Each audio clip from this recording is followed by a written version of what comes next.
Hey everyone, Jewish Jersey gun guy here, and tonight I'm drinking tea for my sore throat. You could probably hear that my voice is not 100%. But I want to talk about Israeli carry because a lot of people address it, whether in the United States or in Israel. A lot of the YouTube channels have a video dedicated to it. I know James Yeager's talked about it. I know Rob Pincus has talked about it. Uh, I'm sure a bunch of other people have talked about it.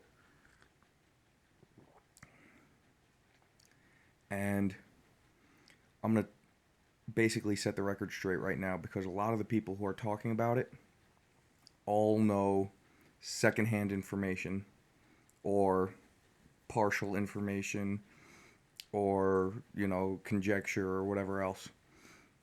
So I'm going to set the record straight right now. Having trained in America for, American carry techniques and having trained in Israel in the Israeli army. And the truth is, well, let me back up. For those of you who don't know what Israeli carry is when you have a pistol with a magazine in the gun but no round in the chamber. So the first thing you have to do, if God forbid you're ever attacked, is draw the gun, cock the gun to chamber a round, by racking the slide, and then you can engage the threat, shooting at the target. So why is this the Israeli method? And the answer is simple. There's one answer. Law. Just like America has stupid gun control laws on the books, especially in states like New York, New Jersey, Connecticut, California, Israel has gun control laws. They're not the same as they are in the States, but they do have gun control laws. One of which is that you must carry without a round in the chamber. So now imagine you're in Israel, you have your carry permit, you're required to not carry around in the chamber.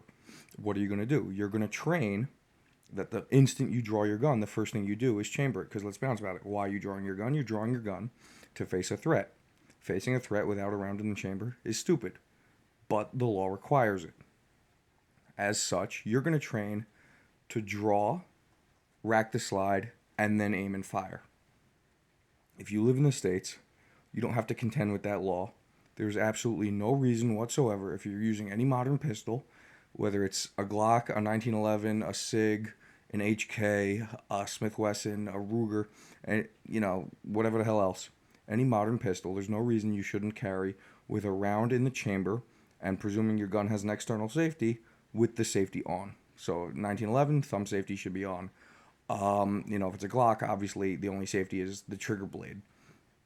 But if you're in the States, you don't have to deal with that law. There's no reason that you shouldn't have a round in the chamber. If you're in Israel, obviously you're going to carry with a round empty because they will fuck you royally if they catch you with a round in the chamber. That's the end all and be all of why does Israel carry without a round in the chamber. And just to prove that it's not because it's safer, it's not because it's more tactical or any of that other bullshit, even in the army, when you're doing just random patrols, you carry without a round in the chamber. But when you're actually going to war, you chamber a round before you ever get to the fight. Why? Because real life, you want that round chambered. The only reason they do it is because they have to.